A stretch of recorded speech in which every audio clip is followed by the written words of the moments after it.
আচ্ছা, এখন আপনারা এই যে কালামটা আপনাদেরকে দেয়া হয়েছে, এই কালামটা আপনারা ৪১ পিস গোলমরিচ নিবেন। ওই গোলমরিচ নেয়ার পরে ওই ৪১ পিস গোলমরিচের উপরে একসাথে নিবেন সবগুলো গোলমরিচ। ওইগুলোর উপরে আপনারা ৪১ বার করে ফু দিবেন। আচ্ছা, ৪১ বার করে ফু দিচ্ছেন, কিন্তু প্রত্যেকটা বারই ফু দিবেন, আবার পাশাপাশি প্রত্যেকটা বার হুকুম লাগাবেন। যেমন একজন মেয়ে অথবা একজন বোন, উনি একজনের স্ত্রী, উনি চলে গেছেন। একজনের বাসা থেকে চলে গেছেন অথবা উনি অবাধ্য অথবা স্বামী চলে গেছেন। এক্ষেত্রে একটা উদাহরণ যদি বলি যে মহিলা চলে গেছেন, এখন উনি আর আসতে যাচ্ছেন না।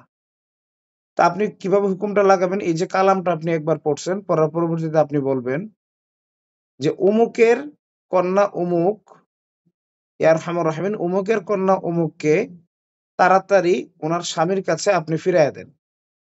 আল্লাহর কাছেও দোয়া করবেন অথবা এভাবে হুকুম লাগাবেন, অমুকের কন্যা অমুক তাড়াতাড়ি তার স্বামীর ঘরে ফেরত আসুক। আচ্ছা, মোহাব্বতের ক্ষেত্রে কিভাবে করবেন?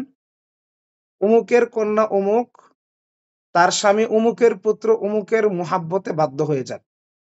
এইভাবে আপনার হুকুমগুলা লাগায় দিবেন। ইনশাআল্লাহ আপনাদের এগুলা রুকিয়া করে দেওয়ার পরে আপনারা ৭ দিন, ৭ দিনের জন্য প্রত্যেকদিন ৪১ টা করে গোলমরিচ এগুলো এভাবে পড়ে দিবেন। উনি কি করবে? উনি উনার এমন একটা জায়গায় আগুন জ্বালাবে যেখানে মাথার উপরে ফাঁকা জায়গা আছে। এরকম কোথাও আগুন জ্বালাবে। উনি পাতা দিয়ে জ্বালাতে পারে অথবা লাকড়ি দিয়ে জ্বালাতে পারে। গ্যাসের চুলা ইউজ করবেন না। গ্যাসের চুলা ইউজ করতে নিষেধ করবেন।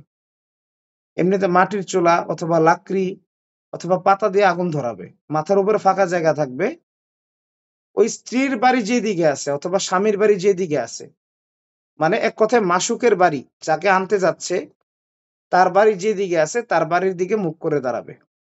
দাঁড়ানোর পর তাকে মনে, মনে খেয়াল করে তার ফিকির মনে, মনে এনে সে এই যে গোলমরিচগুলো আছে, এই গোলমরিচগুলোকে একটা, একটা করে আগুনের ভিতরে ফেলতে থাকবে। আর প্রত্যেকবার মন থেকে তাকে স্মরণ করতে থাকবে যে, সে আমার বাড়ির দিকে তাড়াতাড়ি চলে আসতেছে। সে বাড়িতে তাড়াতাড়ি চলে আসতেছে।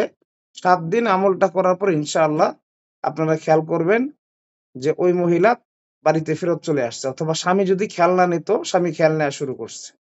স্বামী ফেরত চলে আসছে। অথবা যাদের ভিতরে মোহাব্বত ছিল না, মিল ছিল না, তাদের ভিতরে মোহাব্বত পয়দা হয়ে গেছে।